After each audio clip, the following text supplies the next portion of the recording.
وَإِذَا كُنْتَ فِيهِمْ فَأَقَمْتَ لَهُمُ الصَّلَاةَ فَلْتَقُمْ طَائِفَةٌ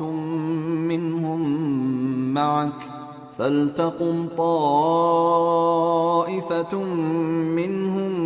مَعَكَ وَلْيَأْخُذُوا أَسْلِحَتَهُمْ فَإِذَا سَجَدُوا فَلْيَكُونُوا مِنْ وَرَائِكُمْ وَلْتَأْتِ طَائِفَةٌ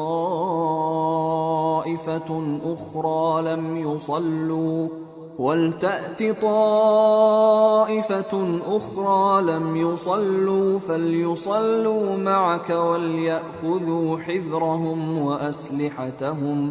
وَدَّ الَّذِينَ كَفَرُوا لَوْ تَغْفُلُونَ عَنْ أَسْلِحَتِكُمْ وَأَمْتِعَتِكُمْ فَيَمِيلُونَ عَلَيْكُمْ مَيْلَةً وَاحِدَةً وَلَا جُنَاحَ عَلَيْكُمْ إِن كَانَ بِكُمْ أَذًى مِّن مَّطَرٍ أَوْ كُنتُم مَّرْضَىٰ أَن تَضَعُوا أَسْلِحَتَكُمْ وَخُذُوا حِذْرَكُمْ إِنَّ اللَّهَ أَعَدَّ لِلْكَافِرِينَ عَذَابًا مُّهِينًا فَإِذَا قَضَيْتُمُ الصَّلَاةَ فَاذْكُرُوا اللَّهَ قِيَامًا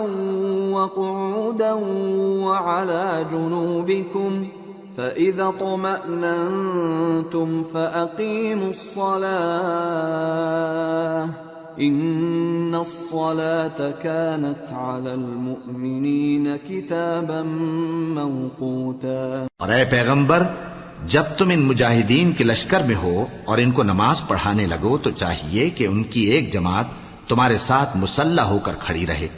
جب وہ سجدہ کر چکیں تو تم سے پیچھے چلے جائیں،